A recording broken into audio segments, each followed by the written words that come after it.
Le chêne pubescent et le pin sylvestre sont des essences emblématiques de la forêt méditerranéenne.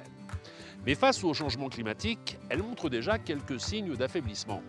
Alors face à ce constat, des forestiers ont décidé de lancer un projet couplant recherche et gestion. L'objectif est de planter dans des forêts méditerranéennes une douzaine d'essences censées résister davantage à ces nouvelles données climatiques. Camille Loudin, qui est ingénieur, va nous expliquer tout cela sur une parcelle expérimentale.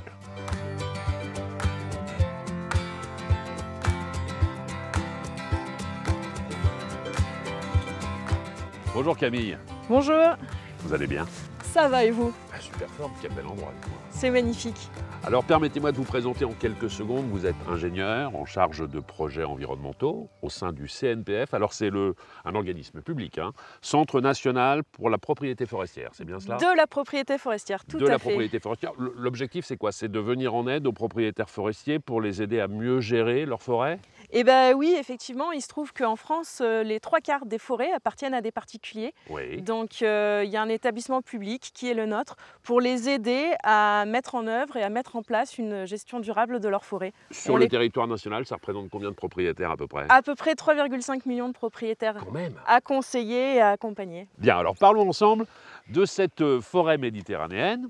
Si on parle de la forêt méditerranéenne, on peut se dire qu'elle est habituée aux étés secs, qu'elle est habituée au manque d'eau et que naturellement, elle devrait être plus à même de pouvoir lutter contre le réchauffement ou le changement climatique.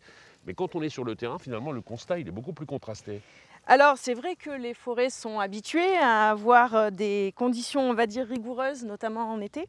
Donc les arbres sont résistants et résilients, mais ils ont des limites quand même.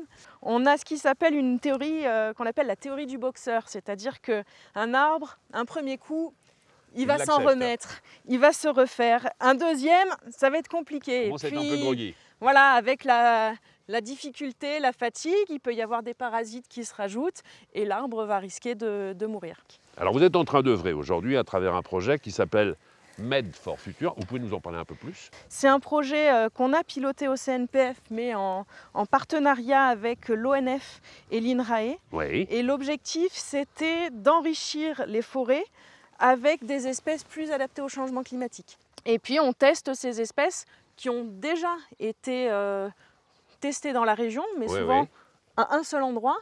Et le but du jeu, c'est de savoir si, en dehors de cet endroit-là, elles vont quand même pouvoir se plaire. Des essences, vous en testez combien sur ces parcelles à peu près? Alors au total, on a testé 12 essences. D'accord. 6 feuillues et 6 résineuses, pour avoir du choix à la fois au niveau des terrains, avoir des choses qui s'adaptent bien au terrain, et à la fois donner du choix aussi aux propriétaires forestiers dans ce qu'ils veulent pouvoir tester. Alors les arbres que vous avez plantés ici, il y en a combien déjà sur une parcelle comme celle-ci? Alors ici, il y en a à peu près 300. 300. C'est combien d'essences différentes ici, là? Alors ici précisément, il y a 2 essences différentes. Ce sont lesquelles? Alors on a du frêne à fleurs Oui. et on a un chêne qui s'appelle le chêne faginé, qui est un chêne qui est originaire d'Espagne et du Portugal et qui est un peu l'intermédiaire entre le chêne vert et le chêne pubescent qu'on trouve ici. Alors, on va faire l'expérience sur une durée de combien de temps à peu près? Alors le but du jeu, c'est ad vitam aeternam de l'arbre, mais on les a suivis et on va les suivre